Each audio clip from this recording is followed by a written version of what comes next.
सुप्रभात बच्चों, कैसे हैं आप सब। हमने अपने पिछले ट्यूटोरियल में हिंदी व्याकरण का पाठ 8 शुरू किया था।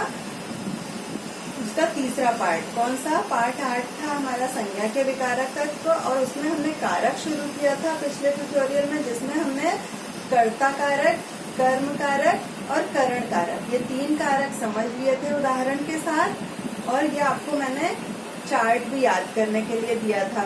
ठीक है, उम्मीद है आपने याद किया होगा। अगर नहीं याद किया है तो जल्दी ही याद कर लीजिए, तभी आपको कारक आसान रहेंगे पढ़ने में। तो अब इसके बाद हमारे 5 कारक और बचते हैं, जो कि हम अभी पढ़ेंगे। तो चलिए हम शुरू करते हैं आगे के कारक। चौथा कारक है संप्रदान कारक, जिसके लिए क्रिया की जाती है या जिसे कुछ दिया जाता है उसे संप्रदान कारक कहते हैं। संप्रदान का अर्थ ही है देना। संप्रदान मतलब प्रदान करना, देना मतलब किसी के लिए क्रिया की जाए या किसी को कुछ दिया जाए। सिंपल भाषा में जब किसी को कुछ दिया जाए या किसी के लिए कुछ किया जाए उसे संप्रदान कारक कहते हैं। जैसे मैंने भिखारी को भोजन दिया, मतलब अब इसमें दिया है ना, देने की बात हो रही है, तो यहाँ किसको दिया, भिखारी को। ठीक है, ये हो गया आपका संप्रदान कारक को है।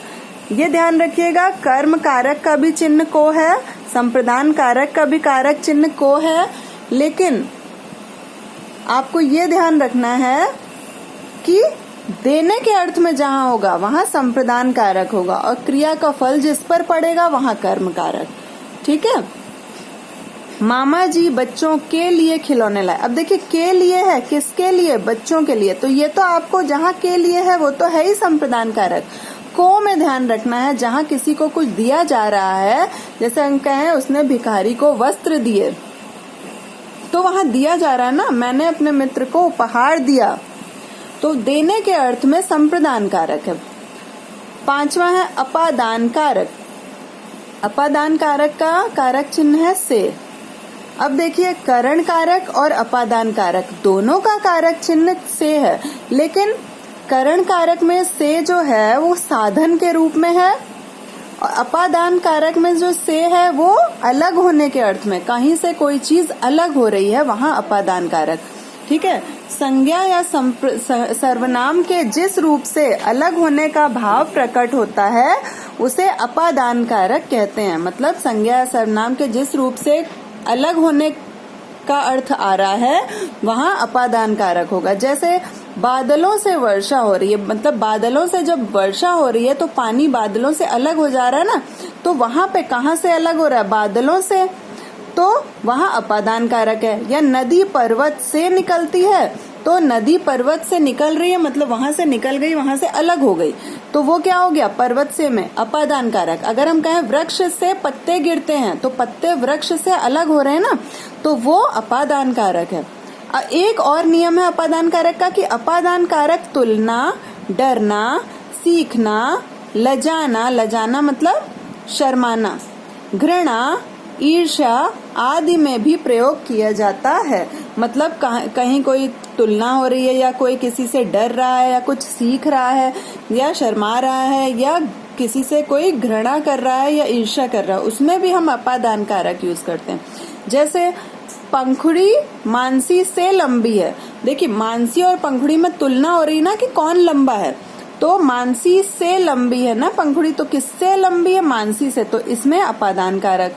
कुशाग्र कुत्ते से डरता है, तो किससे डर रहा है, कुत्ते से, तो डरने के अर्थ में अपादान कारक हो गया और यहाँ पे तुलना के अर्थ में अपादान कारक हो गया। नेक्स्ट है संबंध कारक। संबंध कारक का कारक चिन्ह क्या है, काके की रारेरी। संज्ञा या सर्वनाम के जिस रूप से उसका किसी दूसरे के साथ संबंध का ज्ञान हो वह संबंध कारक कहलाता है। मतलब संज्ञा या सर्वनाम का संबंध किसी अन्य व्यक्ति से दर्शा रहे हैं तो वहाँ संबंध कारक होगा, मतलब रिलेशन बताना एक तरह से। जैसे उसका भाई मिठाई लाया है, तो किस उसका भाई है ना, देखिए का आया ना, का की के में। जैसे तुम्हारा लेख अच्छा है, किसका लेख, तुम्हारा, रा आया यहाँ पे। या एक आपको एग्जाम्पल और बताते हैं कि वह मेरे पिताजी हैं, तो मेरा और मेरे पिताजी का संबंध बताया जा रहा है ना, कि मेरा संबंध उनसे क्या है, पिताजी और बच्चे का। ठीक है, तो मेरे रे आया उसमें। अगर हम कहें सीता राम की पत्नी है, तो किसकी पत्नी है, राम की, तो इसमें भी संबंध बता रहे हैं, तो का की के। ठीक है, 7वां अधिकरण कारक। अधिकरण अर्थात आधार, आधार स्थान। ठीक है, कहीं पे कोई कार्य जहां होता है वो स्थान।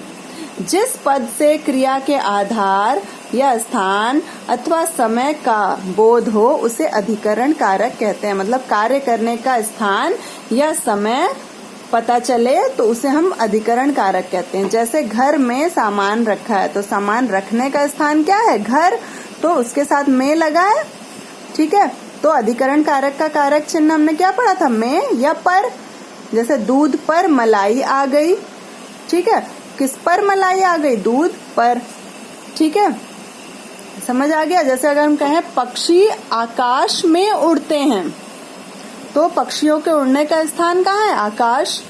या बंदर पेड़ पर बैठा है, तो बंदर के बैठने का आधार स्थान कहाँ है, पेड़, पेड़ पर, है ना। अब अगला है संबोधन कारक। संबोधन कारक का कारक चिन्ह है हे या अरे। संज्ञा या सर्वनाम का वह रूप जिससे किसी को बुलाने या पुकारने का बोध हो उसे संबोधन कारक कहते हैं। अगर हम किसी को बुला रहे हैं या पुकार रहे हैं, तो जिस संबोधन से हम वो प्रकट कर रहे हैं, जैसे हम कहते हैं ना, अरे बेटा इधर आओ, तो हमने बेटा के लिए क्या संबोधन यूज किया, अरे, है ना। जैसे ये है ना, अरे राघव तुम कहाँ हो, तो राघव को कैसे बुला रहा है वो, अरे राघव, तो ये हो गया संबोधन कारक। जैसे हम भगवान के लिए कहते हैं ना, हे भगवान यह क्या कर दिया, तो हे भगवान, भगवान के लिए हम क्या करें, हे भगवान। जैसे हम कहते हैं ना, हमारी ये इच्छा पूरी हो, या हे भगवान हम जहाँ जा रहे हैं हमारी यात्रा सफल हो, तो हम भगवान को क्या कहते हैं, हे करके। तो ये संबोधन कारक हैं। तो संबोधन कारक में संज्ञा शब्दों के बाद संबोधन चिन्ह भी लगाया जाता है। इसको हम क्या कहते हैं, विस्मयादि बोधक चिन्ह या संबोधन सूचक चिन्ह। ठीक है, विशेष। अब देखिए, एक विशेष क्या है कि को परसर्ग, ये मैंने आपको अभी पढ़ाते वक्त समझाया है। को परसर्ग कर्म कारक और संप्रदान कारक दोनों में प्रयुक्त होता है, परंतु कर्म कारक में को का प्रयोग कर्म के लिए होता है, मतलब कार्य का फल जिस पर पड़ रहा है। जैसे माँ ने बेटे को पढ़ाया, तो माँ ने पढ़ाने की क्रिया की, लेकिन उस क्रिया का फल किस पर पड़ रहा है, बेटे पर, क्योंकि उसको पढ़ाया जा रहा है। संप्रदान कारक में कर्ता जिसे कुछ देता है उस शब्द के साथ को लगाया जाता है। जैसे मरीज को दवा दी थी, क्या कहेंगे, किसको दवा दी थी, मरीज को। देने का कार्य हो रहा है ना, कि डॉक्टर ने मरीज को दवा दी, तो यहाँ देने के अर्थ में को है, तो यहाँ संप्रदान कारक।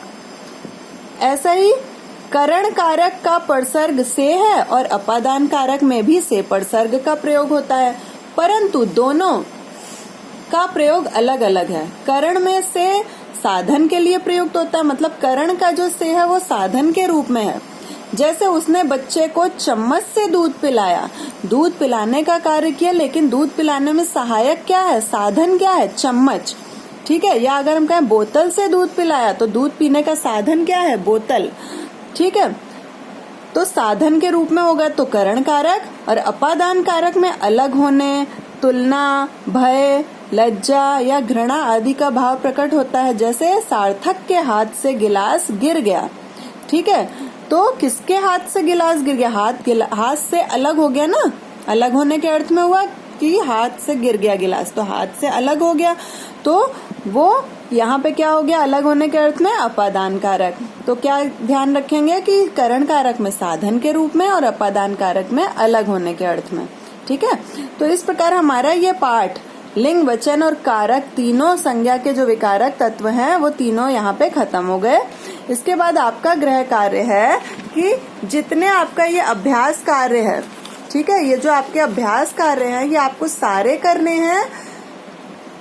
वो अभ्यास कर आप सारा करेंगे हल, और जो भी नहीं आ रहा होगा कोशिश करेंगे उसको करने की, चाहे वो गलत ही क्यों ना हो, लेकिन आप करेंगे जरूर। अगले ट्यूटोरियल में मैं इस अभ्यास कार्य को सॉल्व करवाऊंगी, वो तब आप देखेंगे कि आपका कितना सही है और कितना गलत।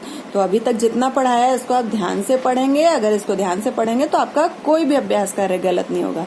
तो तब तक के लिए पढ़ते रहिए, अपना ध्यान रखिए। धन्यवाद।